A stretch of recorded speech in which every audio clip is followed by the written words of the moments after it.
Do you hear that? Listen closely. The birds have stopped chirping.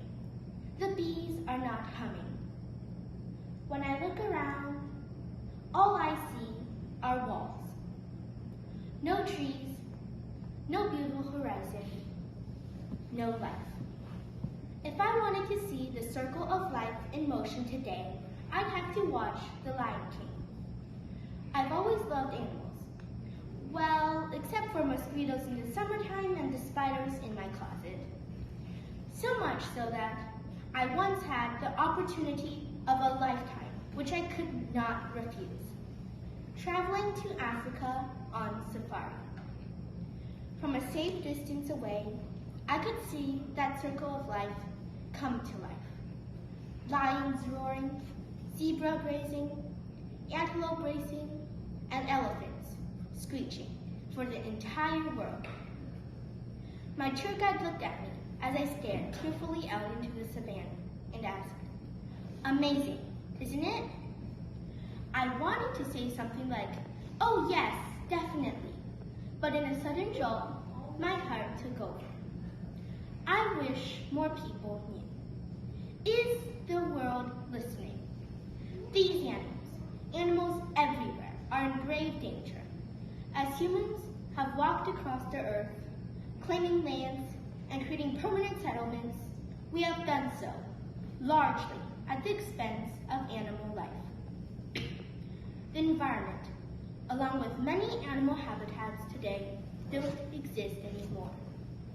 Rather, they are forced to endure our environment, our walls, within which they are not truly free.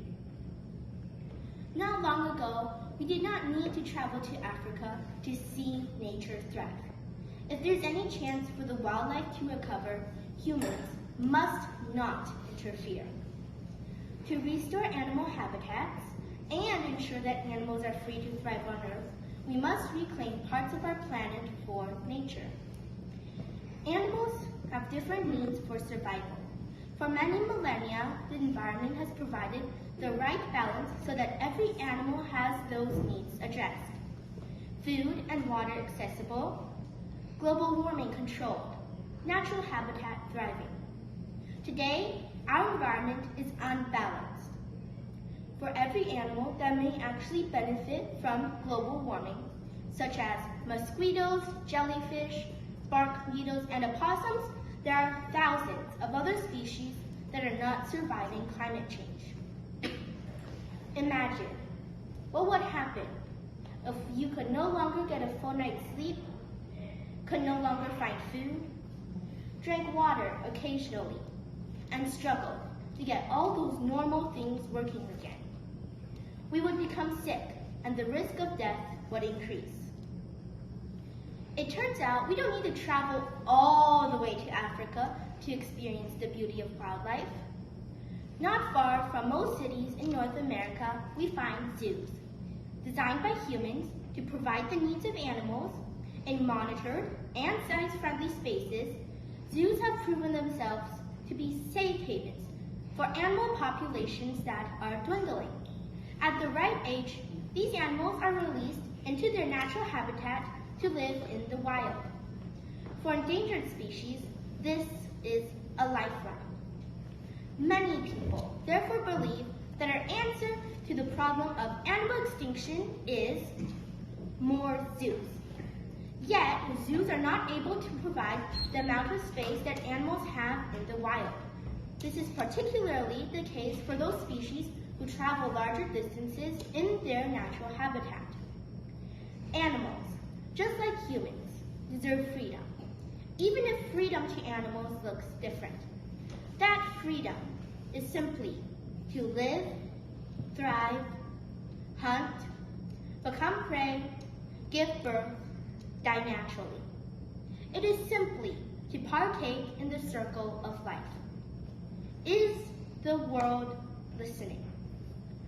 To restore animal habitats and ensure that animals are free to thrive on Earth, we must reclaim parts of our planet for animals. Animals need to return to their natural habitat to be the wild animals they are at heart. Currently, To preserve animal life, we keep them living in zoos, but zoos are limited in number. Imagine what it would be like if we could hear the birds chirping and the bees humming again. If we could see the sun rise and fall, and flourishing green vegetation and trees instead of cement walls. You may think the walls we have built are strong, that everything is as it should be in this world, in balance. But let me be the annoying mosquito. This is not reality. Our walls have unleashed destruction onto the animal kingdom. Now, imagine this, a world alive again. This is why we need to reclaim parts of our planet for animals. Animals are animals, just like us.